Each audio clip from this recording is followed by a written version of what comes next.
Hello दोस्तों, कैसे हैं आप सभी। उम्मीद करता हूं दोस्तों आप सब बेहतर होंगे और आपकी सीटेट जुलाई 2023 के लिए तैयारी भी धुआंधार चल रही होगी। दोस्तों आज के इस वीडियो में हम टॉपिक सेकंड करने वाले हैं। एक ऐसा टॉपिक जो सीटेट के अंदर बहुत ज़्यादा पूछा जाता है, 1 से 2 नंबर का ज़रूर पूछा जाता है। तो दोस्तों टॉपिक सेकंड देखेंगे। टॉपिक फर्स्ट कल मैंने चैनल पर डाला था। टॉपिक वाइज हम सारी चीज़ें जितनी भी आपके सीटेट के अंदर पूछी जाती हैं, चाहे आप ईवीएस उठा के देखें या सीडीपी देखें, सारी चीज़ें मैं करवाने वाला हूं। तो दोस्तों बढ़ेंगे वीडियो में और देखेंगे आज का टॉपिक क्या है। दोस्तों आज का टॉपिक है आपका पोर्टफोलियो।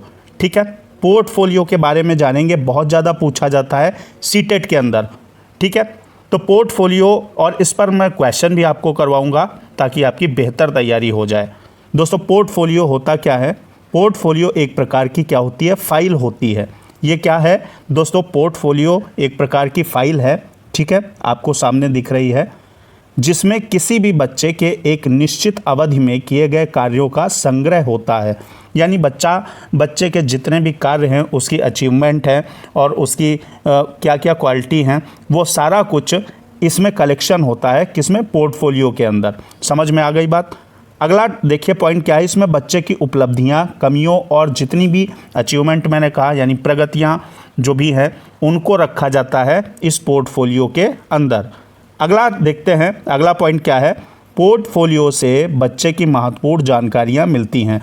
जो इम्पोर्टेंट दोस्तों इन्फॉर्मेशन है वो पोर्टफोलियो की मदद से देखी जाती हैं, पोर्टफोलियो से मिलती हैं। जैसे व्यक्तिगत जानकारी, जैसे बच्चे के नाम और उसके एड्रेस वगैरह वगैरह, ये सब रखा जाता है। पारिवारिक, शैक्षणिक या सह शैक्षणिक, सामाजिक एवं सांस्कृतिक जानकारी, यानी परिवार से संबंधित जानकारी, माता क्या करती हैं या पिता क्या करते हैं, उनका नाम क्या है, इत्यादि चीज़ें इसके अंदर रखी जाती हैं आपके पोर्टफोलियो के अंदर।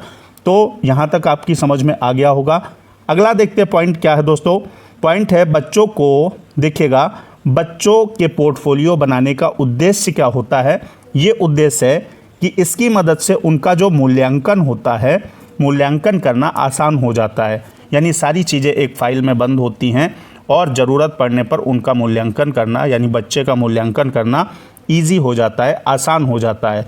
तो ये रही पोर्टफोलियो की बात। चीज़ें उतनी कठिन नहीं हैं जितनी दिखती हैं और लगती हैं। ठीक है, तो अगला क्या है? बहुत आसान सी चीज़ें हैं, समझ में आ जाएंगी अगर आप समझना शुरू कर देंगे। और 120 प्लस नंबर, कम से कम 120 प्लस मार्क्स आने ही आने हैं अगर आपने टॉपिक वाइज चीज़ों को तैयार कर लिया। अब देखिए रिकॉर्ड होते हैं, रिकॉर्ड भी पूछे जाते हैं, क्वेश्चन पूछ लिया जाता है। पहला क्या है? Anecdotal record. इसमें क्या होता है दोस्तों? एनेक्डोटल रिकॉर्ड में क्या होता है? इसमें बच्चे के सभी तरह के रिकॉर्ड रखे जाते हैं। जैसे उसके बिहेवियर यानी व्यवहार से संबंधित जितने भी रिकॉर्ड हैं, स्किल, ठीक है, कौशल से संबंधित, एटीट्यूड वगैरह जितने भी रिकॉर्ड हैं वो किस में रखे जाते हैं? एनेक्डोटल में रखे जाते हैं। अब इसको याद कैसे रखना है ये देख लीजिए। एनेक्डोटल यानी ए से शुरू होती है स्पेलिंग ना इसकी, तो ए और डबल एल क्या हो गया? आल। आल मीन्स होता है सभी। ठीक है, तो सभी प्रकार के रिकॉर्ड किस में रखे जाते हैं? एनेक्डोटल में रखे जाते हैं। आपकी समझ में आ चुका होगा कि ए से स्पेलिंग शुरू होती है, तो ऐसे हम ट्रिक के माध्यम से याद कर सकते हैं कि ऑल मीन्स सभी, यानी सभी तरीके के रिकॉर्ड रखे जाते हैं किसमें? एनेक्डोटल रिकॉर्ड में।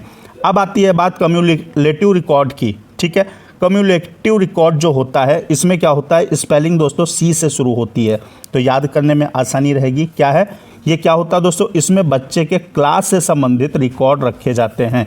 यानी बच्चे के क्लास से संबंधित, जैसे उसकी क्या एक्टिविटी है और क्या करता है, ये सारी चीज़ें आपके कम्युलेटिव रिकॉर्ड में रखी जाती है। तो सी से स्पेलिंग शुरू होती है, यानी सी फॉर क्लास होता है आपका। तो क्लास से संबंधित जितने भी रिकॉर्ड हैं वो आपके कम्युलेटिव रिकॉर्ड में रखे जाते हैं।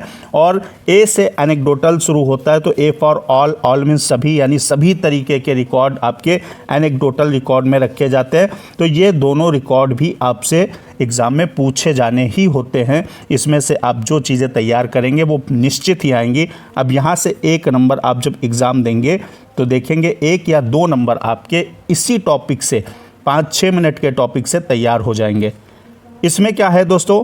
क्लास से संबंधित रिकॉर्ड रखे जाते हैं, जैसे आपका एकेडमिक रिकॉर्ड है, अटेंडेंस का रिकॉर्ड है, यानी बच्चा प्रेजेंट कब हुआ, कब एब्सेंट हुआ, अचीवमेंट जो है उसकी उपलब्धियां, उसके बारे में जानकारी रखी जाती है। तो ये आपके हो गए, आपका सेकंड टॉपिक हो गया।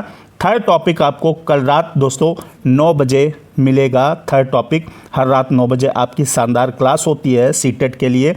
तो सीडीपी और पर्यावरण और आपकी मैथ तैयार करते रहिए धुआंधार तरीके से।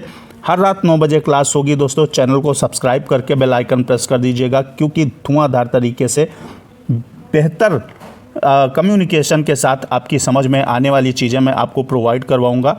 मिलते हैं दोस्तों कल एक बार फिर से। जय हिंद, वंदे मातरम।